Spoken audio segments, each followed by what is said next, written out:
Irmãos, vamos abrir nossas Bíblias no Evangelho de João, no capítulo de número 6. Evangelho de João, quarto livro do Novo Testamento. Vamos abrir no capítulo de número 6, vamos ler somente os versos 1 e 2.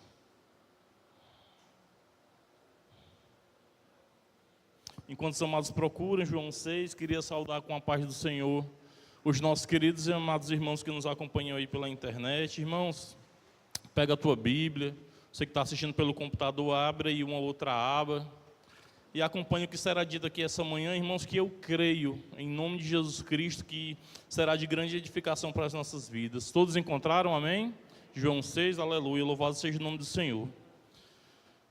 Evangelho de João, capítulo 6, versos 1 e 2, está escrito assim na palavra do Senhor. Depois disto, partiu Jesus para outra banda do mar da Galileia, que é o de Tiberíades.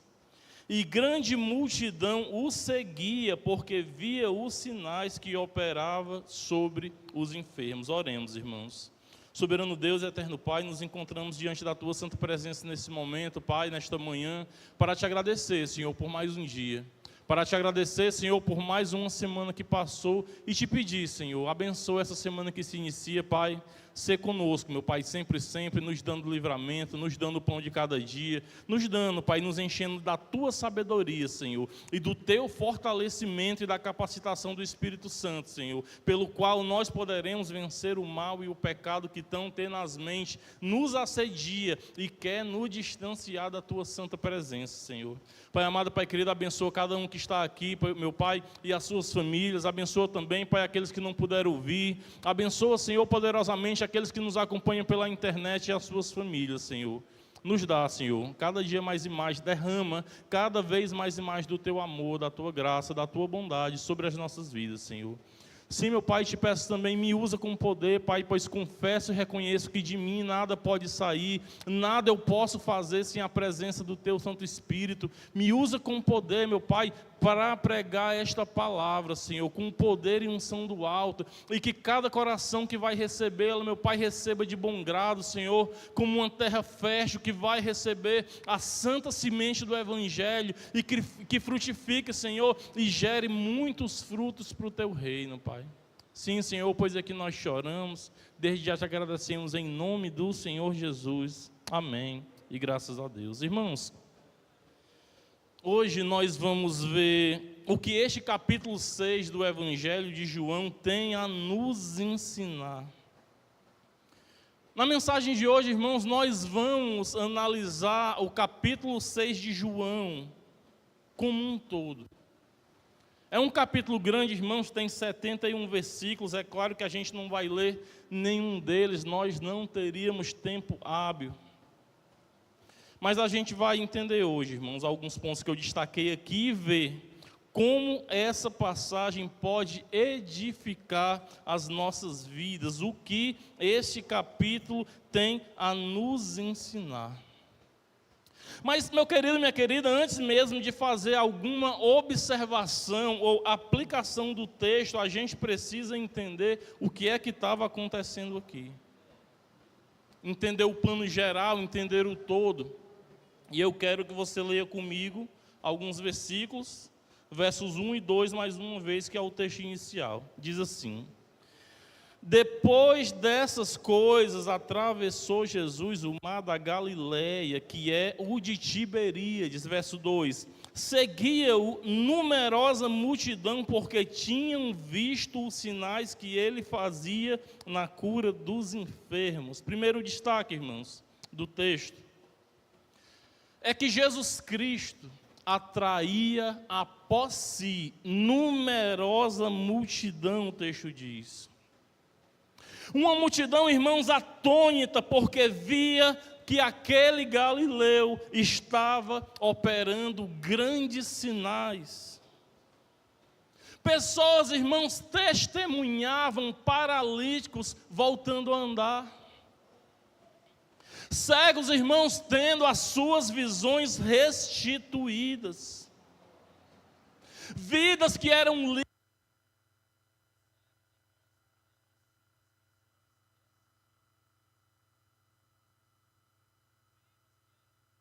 Deus, glória a Deus, aleluia. Vidas, irmãos, que eram livres dos espíritos imundos.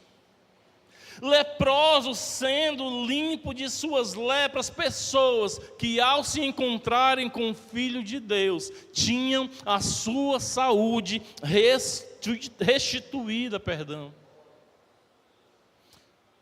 E a lista de milagres que nosso Senhor Jesus Cristo fez enquanto esteve na terra, irmãos, durante seu ministério, é enorme. Tanto é que por meio de uma hipérbole, João diz no capítulo 21, verso 25, que há ainda muitas coisas que Jesus fez, se todas elas fossem relatadas uma a uma, creio eu, que nem no mundo inteiro caberia todos os livros que seriam escritos. E por isso, irmãos, aquela multidão estava seguindo Jesus. Um outro destaque, agora leia comigo, dos versos 11 ao 13, ele diz: Então Jesus tomou os pães e, tendo dado graças, distribuiu-os entre eles, e também igualmente os peixes, quanto queriam. Verso 12. E quando já estavam fartos, disse Jesus aos seus discípulos: recolhei os pedaços que sobraram, para que nada se perca. Verso 13. Assim, pois, o fizeram e encheram 12 cestos de pedaços de 5 pães de cevada que sobraram aos que haviam comido. Um outro destaque, irmãos, do capítulo 6 do Evangelho de João, é que nós estamos diante do texto que fala, que relata a primeira multiplicação dos pães e dos peixes, pastor Zezinho. Onde o texto diz que Jesus alimenta, irmãos, uma multidão de 5.000 homens, sem contar mulheres e crianças. E agora, irmãos, eu quero que você repare comigo na reação da multidão diante da multiplicação dos pães e dos peixes, versos 14 e 15, leia comigo. Vendo, pois, os homens o sinal que Jesus fizera, disseram: este é verdadeiramente o profeta que havia de vir ao mundo. No verso 15, sabendo, pois, Jesus que estavam para vir com o intuito de arrebatá-lo para o proclamarem rei, retirou-se novamente sozinho para o monte. A multidão, irmãos, impressionada, disse: este é o profeta que havia de vir ao mundo. E o texto diz também que as pessoas queriam arrebatá-lo para fazê-lo rei. A palavra original aqui, irmãos, é a palavra raparzo, que significa que eles queriam pegar Jesus à força para proclamá-lo rei. E sabendo disso, Jesus se retira para o monte. Dos versos 16 ao 21, irmãos, a gente não vai ler, mas se você ler, você vai encontrar o relato que os discípulos entraram num barco para ir para o outro lado do mar, para o lado rumo a Cafarnaum. E quando já era escuro, o texto também vai nos relatar que Jesus foi ter com eles andando por sobre as águas. E o que foi que aconteceu no dia seguinte, irmão Auricélio? Versos 22 ao 25, ele diz assim, irmãos, verso 22. No dia seguinte, a multidão que ficara do outro lado do mar, notou que ali não havia senão um pequeno barco, e que Jesus não embarcara nele, nem os seus discípulos, tendo estes partido sós. Verso 23. Entretanto, outros barquinhos chegaram de Tiberíade, perto do lugar onde comeram pão, e tendo o Senhor dado graças. Verso 24. Quando, pois, viu a multidão que Jesus não estava ali, nem os seus discípulos, tomaram os barcos e partiram para Cafarnaum à sua procura. E tendo-o encontrado, do outro lado do mar, lhe perguntaram: mestre, quando chegastes aqui? Imagina a seguinte situação, irmãos. Aquele homem, aquele galileu que estava causando grande alvoroço, por operar milagres, arrastando após si multidões, Num dado momento, irmãos, ele sentindo compaixão da multidão que o seguia, ele alimenta aquela multidão, operando um grande sinal de multiplicação. A multidão atônita logo pensou: esse é o profeta que havia de vir ao mundo, bora pegar esse homem para fazer nosso rei. Jesus, sabendo disso, se retira, vai para o monte, vai ter de madrugada com os discípulos no barco. E aquela multidão, irmãos, ao amanhecer, não encontrando mais Jesus, aquela multidão entra em barcos e vai para o outro lado ao encontro de Jesus. Pega essa cena, irmãos. Pega esse cenário, traz para os dias atuais. Jesus tinha, pastor Jardel, naquele momento, uma mega igreja nas suas mãos. Jesus tinha, irmãos, um número expressivo de seguidores. E qualquer líder evangélico atual se aproveitaria da oportunidade para vender livros falando sobre multiplicação financeira, irmãos. Qualquer líder religioso no nosso tempo abriria agendas cobrando altos cachês para pregar. Abririam filiais espalhadas pelo país com reuniões chamadas de culto da vitória, com o slogan: vem receber teu milagre. Dariam palestras falando sobre 10 passos para o sucesso financeiro. Assim, irmãos, faria qualquer mercenário da fé dos tempos atuais. Mas não o verdadeiro Jesus, irmãos. Porque o verdadeiro Jesus, no verso 26, ele olha para aquela multidão e dispara a frase que expõe o real motivo daquelas pessoas terem ido atrás dele. Verso 26, acompanhem comigo. Respondeu-lhe Jesus: em verdade vos digo, vós me procurais não porque viste os sinais, mas porque comeste dos pães e vos fartastes. Olha isso aqui, irmãos, presta atenção. Jesus disse para aquelas pessoas: olha, vocês estão me buscando pela motivação errada. Vocês estão vindo a mim, não pelos sinais que demonstram que eu sou o enviado de Deus. Vocês estão vindo a mim pelo milagre da barriga cheia. Ou seja, querido, em outras palavras, Jesus estava dizendo para aquelas pessoas: vocês são interesseiros, vocês são mercenários espirituais. Vocês estão me buscando por motivações terrenas, mundanas e passageiras. Irmãos, pastor Zezinho, quantos hoje não estão como aquela multidão de João 6? Indo em busca de Jesus, irmãos, por bênçãos materiais. Quantos hoje, irmãos, não estão abarrotando igrejas atrás de conseguirem um casamento, uma promoção no trabalho ou um carro do ano? E sim, irmãos, Jesus abençoa a nossa vida financeira, sim.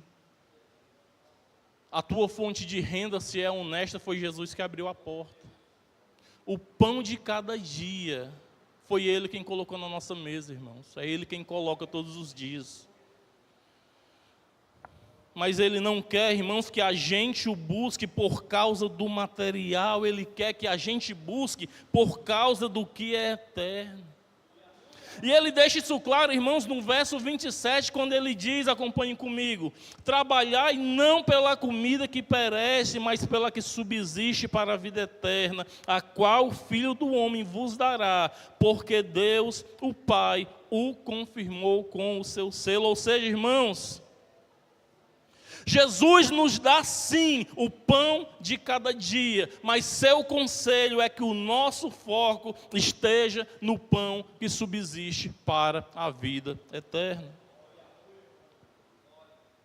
Deixando assim, irmãos, um recado claríssimo para os teólogos da prosperidade, para os mercenários da fé, é que Jesus não morreu para salvar a nossa conta bancária, Ele morreu naquela cruz para salvar a nossa alma da condenação do inferno. A Ele, irmãos, nós devemos buscar, não pelo que Ele pode nos dar, mas por quem Ele é. Porque em Cristo, irmãos, nós encontramos alimento para matar a nossa fome e água para saciar a sede das nossas almas. Verso 35 ele diz: declarou-lhes, pois Jesus: eu sou o pão da vida, o que vem a mim jamais terá fome, e o que crê em mim jamais terá sede. Porque em Cristo, irmãos, nós encontramos segurança eterna. Versos 39 e 40 ele diz: e a vontade de quem me enviou é esta, que nenhum se perca de todos os que me deu, pelo contrário, eu o ressuscitarei no último dia. Verso 40, de fato a vontade do Pai é que todo homem que vira o Filho e nele crê tenha a vida eterna, e eu o ressuscitarei no último dia. Jesus morreu naquela cruz, irmãos, para nos dar a vida eterna. Então somente creia, querido.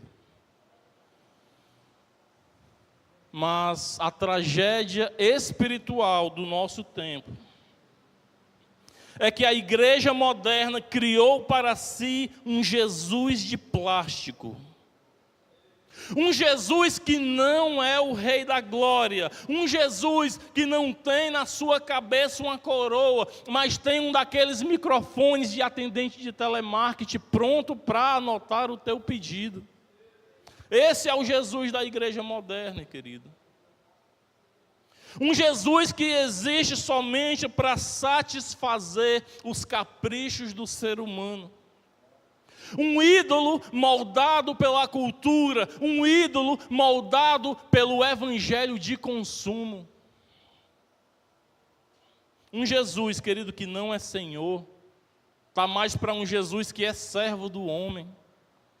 Porque a oração da igreja moderna hoje em dia é como quem passa uma lista de tarefas, para um assistente pessoal. Senhor, eu já paguei o dízimo e a oferta e agora o Senhor tem que fazer isso, isso e isso por mim. E você vê isso claramente quando você vê falsos mestres falando que se você dá o dízimo, Deus fica na obrigação de te abençoar. Eu já ouvi isso, irmãos. Mas deixa eu te dizer uma coisa, querido.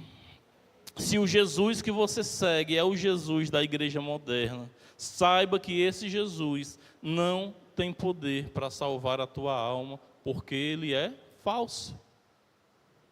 2 Coríntios capítulo 11, verso 4, o apóstolo Paulo diz: porque se alguém for pregar-vos outro Jesus, que nós não temos pregado, ou se recebeis outro Espírito que não recebestes, ou outro Evangelho que não abraçastes, com razão o sofrereis.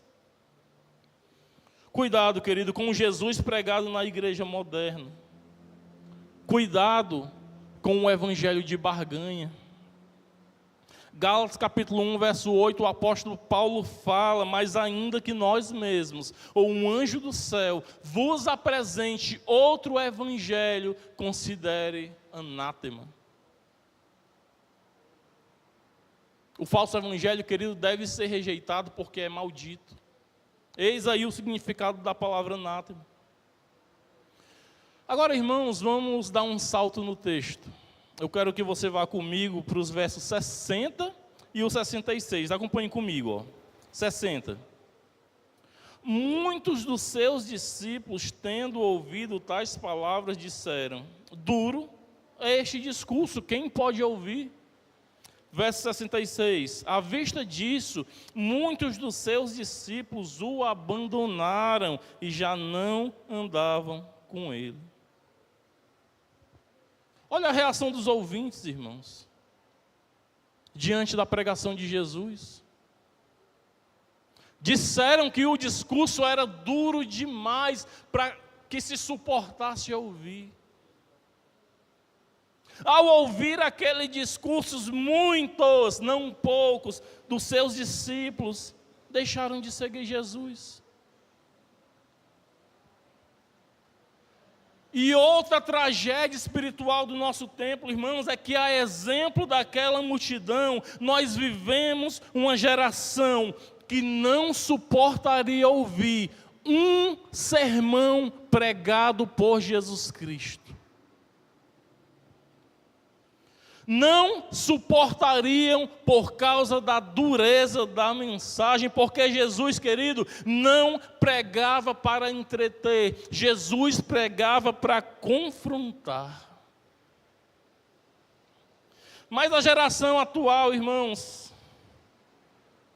é a mesma geração a qual Paulo profetizou falando a Timóteo.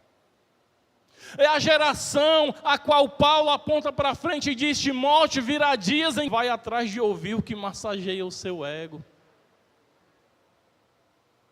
Mal sabem eles, irmãos, que o intuito de alguma coisa é por graça, é por misericórdia. De modo, irmãos, que se Jesus viesse pregar na igreja moderna, a geração atual o chamaria de intolerante, pastor Jardel. Mal sabem eles que, de fato, Jesus não tem tolerância nenhuma pela religião de barganha. Se Jesus viesse pregar na igreja moderna, diriam que seu discurso é discurso de ódio. Mal sabem eles, irmãos, que Jesus de fato odeia o comércio que eles fazem. Irmãos, dá para imaginar Jesus pregando na igreja moderna e certamente ele viraria para os líderes gananciosos que ficam nos primeiros lugares na tribuna, de peito inchado, engravatado. Eu imagino, irmão, Jesus se virando para eles e dizendo a mesma coisa que ele disse para os religiosos de seu tempo.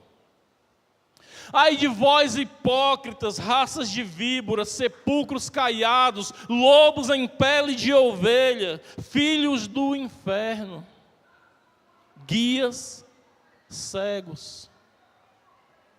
Eu consigo imaginar, irmãos, Jesus se virando para a plateia, que foi ali por causa de bênçãos materiais, e Jesus dizendo a estes: vocês vieram aqui não pelo evangelho eterno, vocês vieram aqui encher as suas próprias barrigas. E muito provavelmente após isso, querido, eu consigo imaginar as redes sociais cheias de declarações contra a dureza do discurso do Nazareno. Certamente se escandalizariam com a pregação do verdadeiro Jesus. Diriam: cadê o amor desse pregador? Mal sabem eles que o amor de Jesus, irmãos, está em alertar da justiça, do pecado e do juízo. Mal sabem eles, irmãos, que o amor de Cristo está em nos alertar do nosso pecado. Mal sabem eles que o amor de Cristo é não deixar a gente brincar com o pecado, porque quem brinca com o pecado é como quem dança à beira de um precipício. A queda é iminente.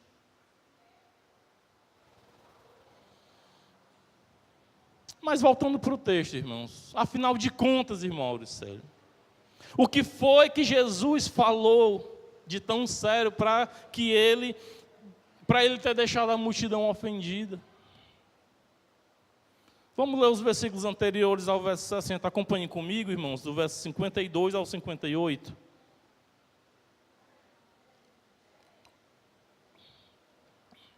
O que foi que Jesus disse? 52. Disputavam, pois, os judeus entre si, dizendo: pode este dar-nos a comer a sua própria carne? Respondeu-lhe Jesus: em verdade vos digo, se não comerdes a carne do Filho do Homem, não beberdes o seu sangue, não tendes vida em vós mesmos. Quem comer a minha carne e beber o meu sangue tem vida eterna, e eu ressuscitarei no último dia. Pois a minha carne é verdadeiramente comida e o meu sangue é verdadeiramente bebida. Quem comer a minha carne e beber o meu sangue, permanece em mim e eu nele. Assim como o Pai que vive me enviou, e igualmente eu vivo pelo Pai, também quem de mim se alimenta, por mim viverá. Verso 58. Este é o pão que desceu do céu, em nada semelhante àquele que vossos pais comeram e contudo morreram.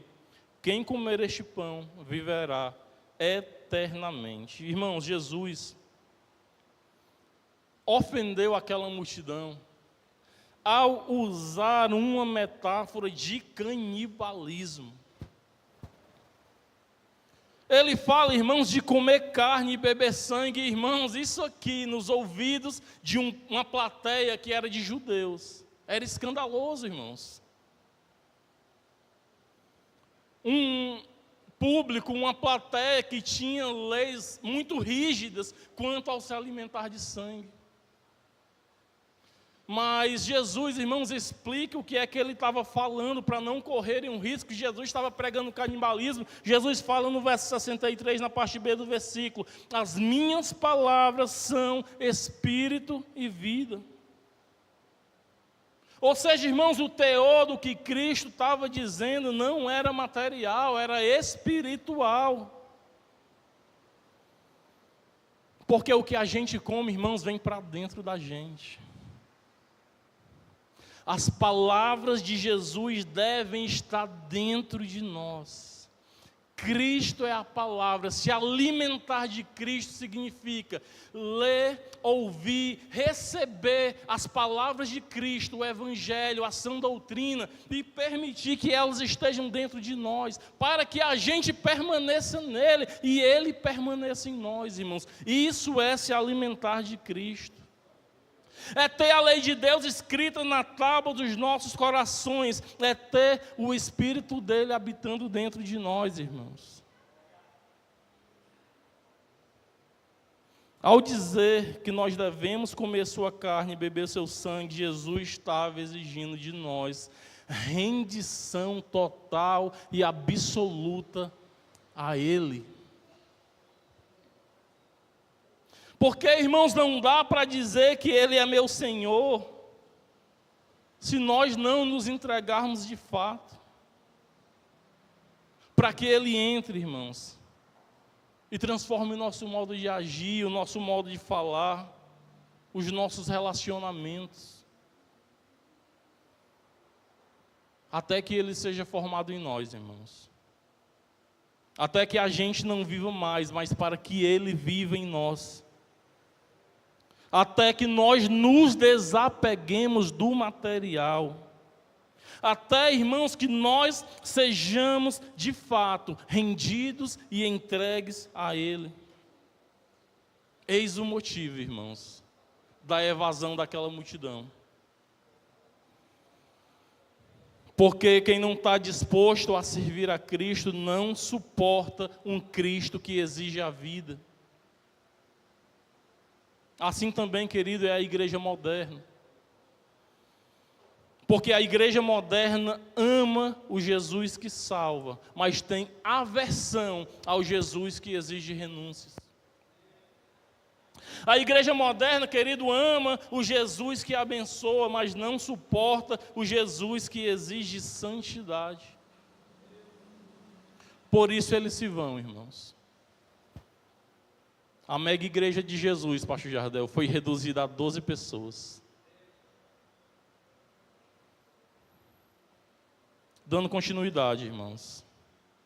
Diante da perda de membros, o falso mestre diria para aquelas pessoas: ei, voltem, não foi bem isso que eu quis dizer. Me desculpem pela dureza das palavras, eu vou aliviar o discurso. Não vão, deixa eu me retratar. Mas o verdadeiro Jesus, querido, que não se importa com o número de seguidores, se vira para os 12 que ficaram e pergunta: quereis vós também retirar-vos? Ei, vocês não querem não ir com eles, ó?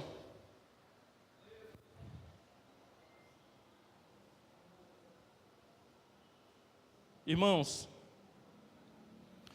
não é que Jesus não se importe com as multidões, mas é que ele morreu para fazer uma multidão de redimidos, não uma multidão de interesseiros.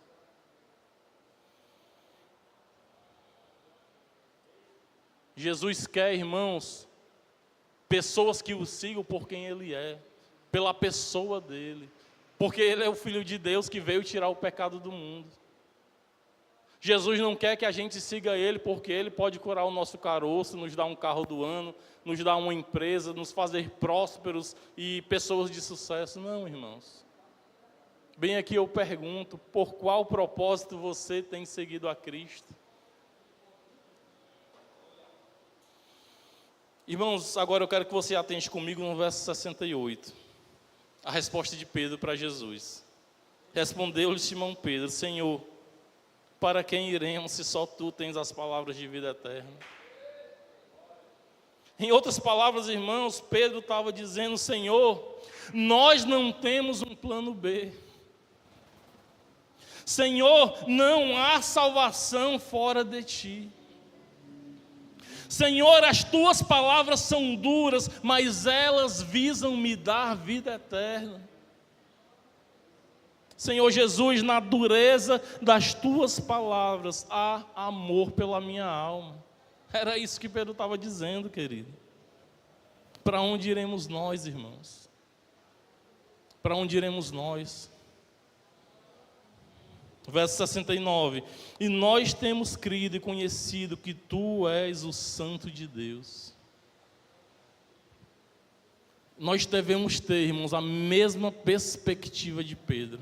Buscar Jesus pelas palavras de vida eterna.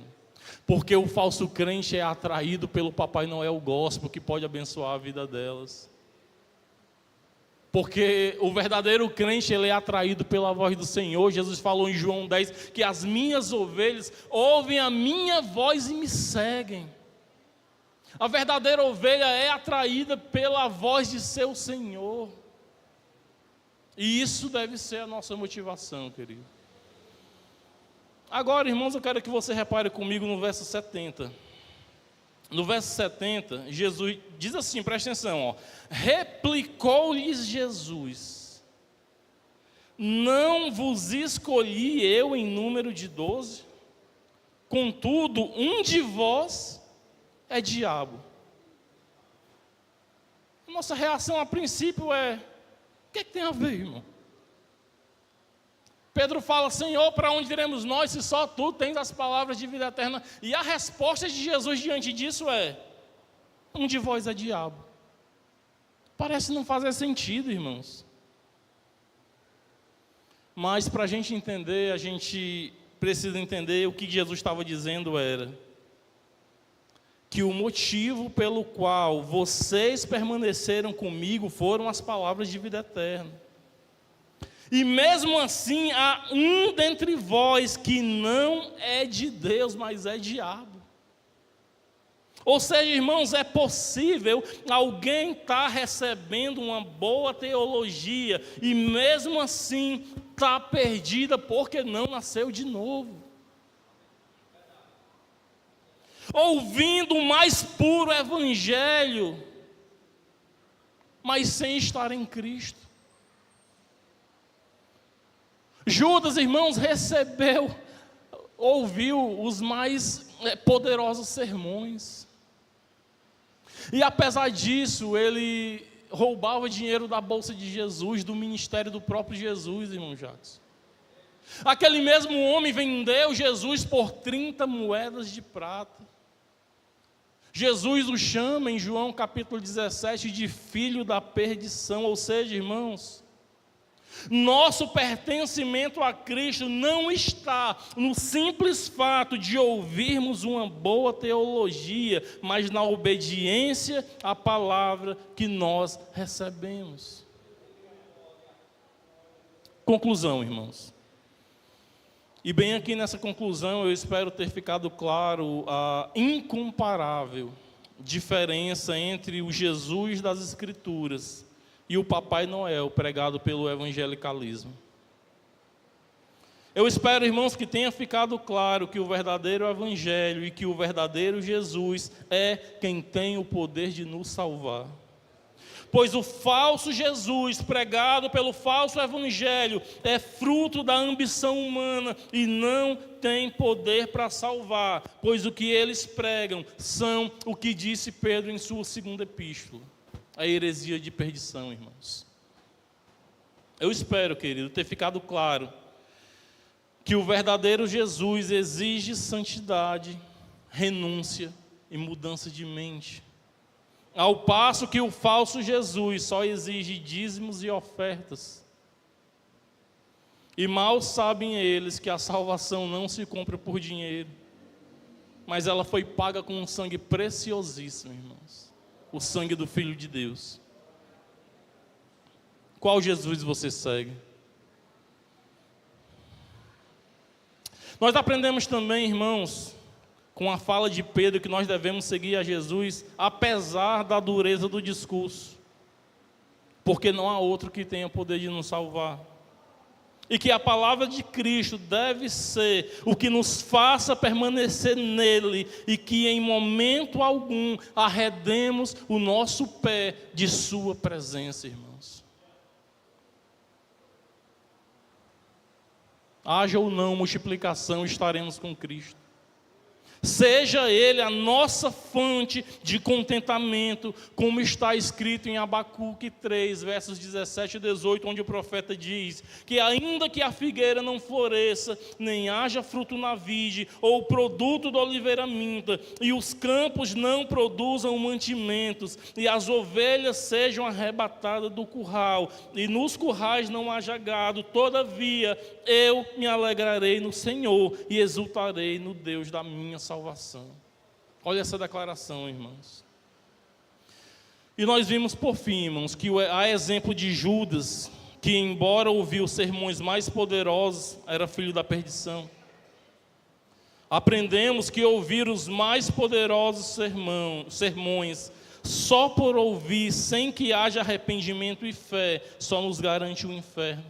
E o pior, juízo com ainda mais dureza, porque morreram sem ouvir o verdadeiro Evangelho, do que aqueles que ouviram o verdadeiro Evangelho, pois viveram uma vida ímpia, apesar de ter conhecido a palavra. Espero, irmãos, que tenha sido edificante para a tua vida, e que nós sejamos como Pedro, de saber que não há salvação fora dele, e não há outro que possa nos salvar, querido. Amém? Glorificado e exaltado seja o nome do Senhor. Vamos louvar o nome do nosso Deus, irmão.